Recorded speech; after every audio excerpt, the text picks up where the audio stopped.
नमस्कार, जेके viral news में आपका स्वागत है। मैं हूं गुलजान वर्मा। चलिए बढ़ते हैं इस वक्त की प्रमुख सुर्खियों की ओर। प्रधानमंत्री नरेंद्र मोदी ने आज जम्मू रेलवे डिवीजन का उद्घाटन किया, जो क्षेत्रीय कनेक्टिविटी को मजबूत करने की दिशा में एक महत्वपूर्ण कदम है। ये डिवीजन 742 किलोमीटर क्षेत्रफल में फैला होगा। ये परियोजना जम्मू कश्मीर तथा आसपास के क्षेत्रों के लिए बड़ी सौगात साबित होगी, जो लोगों की लंबित आकांक्षाओं को पूरा करेगी और देश के अन्य हिस्सों में कनेक्टिविटी को बेहतर बनाएगी। इस विकास से रोजगार के अवसर बढ़ेंगे, पर्यटन को बढ़ावा भी मिलेगा और क्षेत्र के सामाजिक आर्थिक विकास में महत्वपूर्ण योगदान होगा।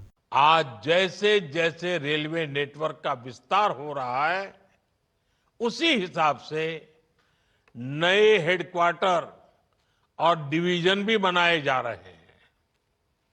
जम्मू डिवीजन का लाभ जम्मू कश्मीर के साथ साथ हिमाचल प्रदेश और पंजाब के कई शहरों को भी होगा।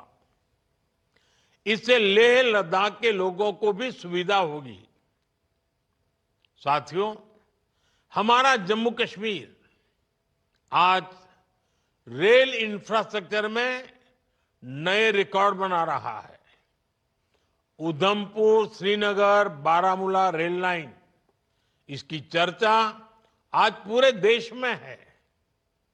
ये परियोजना जम्मू कश्मीर को भारत के अन्य हिस्सों के साथ और बेहतरी से जोड़ देगी।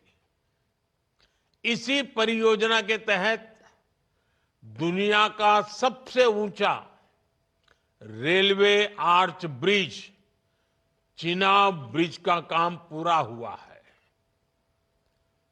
अंजी खड्डू ब्रिज, जो देश का पहला केबल आधारित रेल ब्रिज है, वो भी इसी परियोजना का हिस्सा है।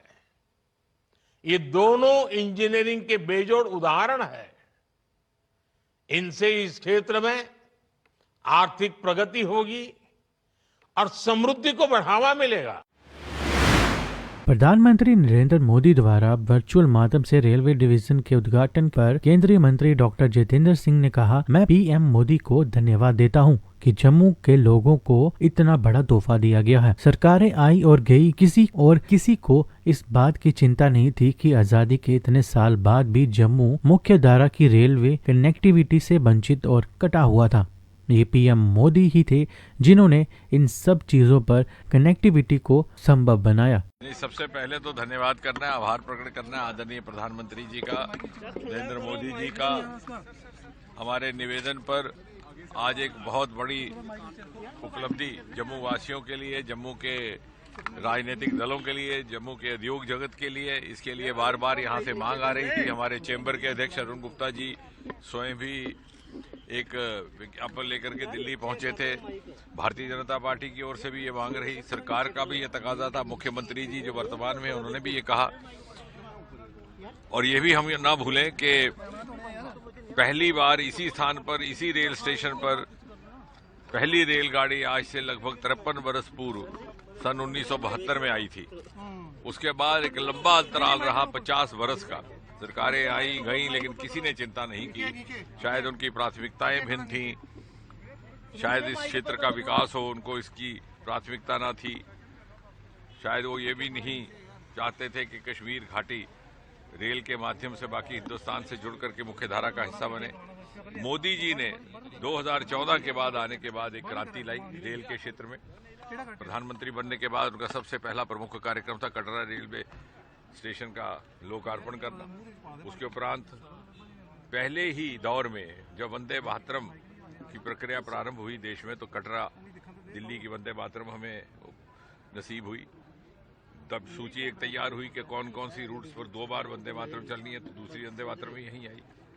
जनता की मांग थी कि कठुआ और उधमपुर पर स्टॉप हो, वो भी रहा।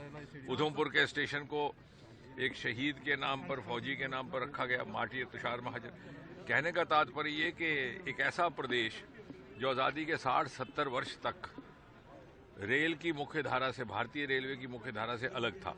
आज़ादी के समय रेल सिर्फ पठानकोट तक थी, सन 1972 में जम्मू तक पहुंची और उसके बाद से छोड़ दिया गया था। और ये लोगों ने समझौता कर दिया था कि इससे आगे रेल की पटरी का निर्माण हो ही नहीं सकता। लेकिन मोदी है तो मुमकिन है। आपने देखा दुनिया का सबसे ऊंचा रेल का पुल यहां निर्माणित हुआ, जो नहीं हो सकता था वो हुआ। और आज कुछ ही दिनों में जब कश्मीर घाटी शेष हिंदुस्तान के साथ और दुनिया के साथ रेल के माध्यम से जुड़ जाएगी, तो मुझे लगता है एक ऐसा चमत्कार जिसे दुनिया सराहेगी और दुनिया के इतिहास में सुनहरी अक्षरों में लिखा जाएगा। आपने कहा था कुछ लोग नहीं चाहते थे, क्या तात्पर्य था? मेरा कहने का तात्पर्य है कि कोई ना कोई कारण तो रहा होगा। यह पत्रकारों के लिए विश्लेषण का विषय रहेगा कि क्या कारण था कि 50 बरस तक इंतजार करना पड़ा। शायद विधाता को यह मंजूर था कि मोदी जी का हम इंतजार करें और मोदी जी प्रधानमंत्री बने, लेकिन कुछ भी कहा जाए ये मोदी जी की ही देन है। उनकी प्राथमिकता ना होती तो शायद जम्मू कश्मीर आज भी रेल के इस नेटवर्क से वंचित रहता। वहीं प्रधानमंत्री द्वारा वर्चुअल माध्यम से रेलवे डिवीजन के उद्घाटन पर जम्मू कश्मीर के मुख्यमंत्री उमर अब्दुल्ला ने सोमवार को कश्मीर और बाकी देश के बीच सीधी रेल सेवा शुरू होने के बाद जम्मू पर किसी भी नकारात्मक प्रभाव की आशंका को खारिज करते हुए कहा कि उनकी सरकार ये सुनिश्चित करेगी कि ये लंबित परियोजना पूरी होने के बाद क्षेत्र को भरपूर लाभ हो। उधमपुर से कटरा कश्मीर में शुरुआत हुई तो श्रीनगर से बारामूला, बारामूला से अनंतनाग, फिर अनंतनाग के जरिए बानिहाल और बानिहाल के जरिए संगलदान। और 2 दिन पहले हमें ये खुशखबरी मिली जब हमने मीडिया के जरिए देखा कि ट्रायल ट्रेन जो है वो श्रीनगर से अब कटरा पहुंचा दी गई है। उम्मीद की जा रही है कि बहुत जल्दी वजीर आजम साहब के हाथों श्रीनगर से लेके कटरा का जो हिस्सा है वो जोड़ के ये पूरा जो है ट्रेन मुकम्मल किया जाएगा, जिससे कि मुझे लगता है जम्मू कश्मीर के आवाम को बहुत ज्यादा इसका फायदा होगा। मैं जानता हूं रेल को लेके कुछ खर्चात भी हैं, खासकर जम्मू में, क्योंकि अक्सर बेशतर ये कहा जाता है कि जब रेल जम्मू से पठानकोट से जम्मू पहुंची तो पठानकोट के लिए हालात थोड़े मुश्किल हुए। अब यहां पे भी कुछ जगहों में खर्चात इस बात का है कि अगर रेल जम्मू से सीधा कश्मीर पहुंचे तो कहीं ऐसा जम्मू का भी हाल ना हो। मैं अपनी हुकूमत के तरफ से जम्मू के लोगों को यह यकीन दिलाना चाहता हूं कि रेल कश्मीर पहुंचने से जम्मू को नुकसान नहीं होगा, बल्कि हम उम्मीद करेंगे और हम यकीन दिलाते हैं कि जम्मू को फायदा इस रेल का पहुंच जाएगा। ट्रेड बढ़ेगा, टूरिज्म बढ़ेगा, हमारा आना जाना जो है वो बढ़ जाएगा। और जो जहाजों के माध्यम से हमें, अगर आप देखें जहाज के माध्यम से जो हमारे साथ जो हाल होता है सर्दियों में, जब हमारी सड़कें बंद हो जाती हैं, जब मौसम खराब हो जाता है और 5,000 की टिकट जो है हमें 25,000 में खरीदने पे मजबूर किया जाता है। उम्मीद कर रहा हूं कि इस रेल डिवीजन से न सिर्फ रेलवेज को तो फायदा होगा ही होगा, बल्कि ट्रेड और इंडस्ट्रीज को फायदा होगा, क्योंकि यहां से सामान लेने देने का एक कार्गो और इस चीज के लिए भी हमें इसका फायदा होगा। और सबसे बड़ी बात यह है कि अब रेल के माध्यम से जो है हमारा कोऑर्डिनेशन और कंट्रोल जो है फिरोजपुर से नहीं होगा, बल्कि जम्मू शहर से ही होगा। और इसमें रिक्रूटमेंट में भी हमें फायदा जरूर देखने को मिलेगा। पंजाब का भी थोड़ा सा हिस्सा, हिमाचल का भी हिस्सा इसके साथ जोड़ दिया गया है। जैसे मैंने कहा, जम्मू कश्मीर के लोगों की बहुत अरसे से इस चीज की डिमांड थी और आज वजीर आजम साहब के हाथों इस डिमांड को पूरा किया गया है, जिसके लिए वजीर आजम साहब का हम शुक्रिया करते हैं। और इस मौके पे जम्मू कश्मीर के लोगों को मैं अपने तरफ से और हुकूमत की तरफ से मुबारकबाद पेश करता हूं। बहुत बहुत शुक्रिया। जय हिंद, जय जम्मू कश्मीर। जम्मू पुलिस ने ऑपरेशन कामधेनु के तहत 6 गोवंश को पशु तस्कर के चंगुल से मुक्त करवाया। पौनेचक पुलिस चौकी पोस्ट की टीम ने देर रात पशु तस्करी की कोशिश को नाकाम किया। करीब 2:30 बजे पुलिस की टीम गश्त के दौरान सियोरा नंदनी में पहुंची। तभी गुज्जर बस्ती SOS गोल गुजराल के पास एक टाटा मोबाइल वाहन आता दिखाई दिया, जो तभी की ओर से आ रहा था। पुलिस ने उसे रोकने का इशारा किया। वाहन चालक रोकने के बजाय वहां से नाका तोड़कर भाग गया, जिसके बाद पुलिस ने उसका पीछा किया और कुछ दूरी पर वाहन को ट्रेस कर लिया, मगर चालक अंधेरे का फायदा उठाकर भाग गया था। तलाशी में वाहन से 6 पशु बरामद हुए। पुलिस ने टाटा मोबाइल JK02 DJ 9605 को जब्त कर लिया है। इस संबंध में थाना धोमाना को कानून की संबंधित धाराओं के तहत मामला दर्ज कर आगे की जाँच कर रही है। वही जनता ने पुलिस की इस कार्रवाई की सराहना की है।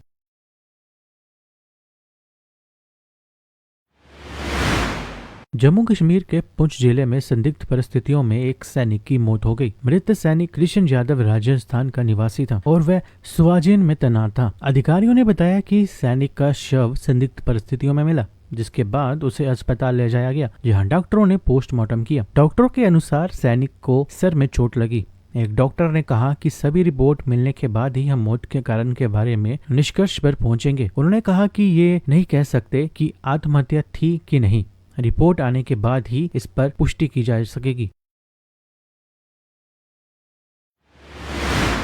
गांधरबल पुलिस ने सोनमार्ग के गगनगीर में बर्फबारी के कारण अलर्ट बढ़ा दिया है। अधिकारी सड़क की स्थिति पर बारीकी से नजर रख रहे हैं ताकि यात्रियों और स्थानीय लोगों की सुरक्षा सुनिश्चित हो सके।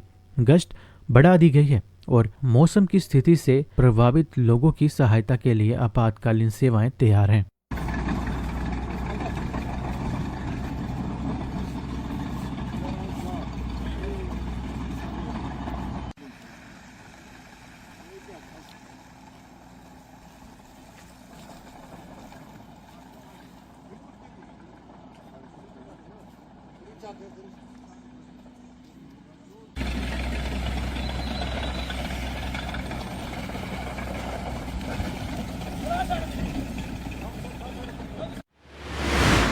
जम्मू और कश्मीर के श्रीनगर में डल झील के आसपास के इलाकों में बर्फ की मोटी परत जम गई है। खूबसूरत नज़ारे सर्दियों के मौसम में बदल गए हैं। बर्फ से हाउस बोट, बगीचे के आसपास की पहाड़ियां ढक गई हैं। स्थानीय अधिकारी सड़क को साफ करने के लिए काम कर रहे हैं, जबकि पर्यटक मौसमी सुंदरता को देखने के लिए उमड़ पड़े हैं।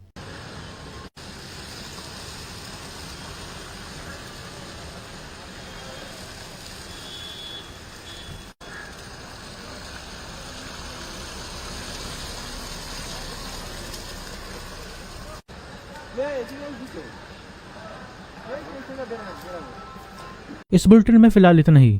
इसी तरह की और खबरें देखने के लिए फॉलो करें जेके वैली न्यूज को और सब्सक्राइब करें हमारे यूट्यूब चैनल को। नमस्कार।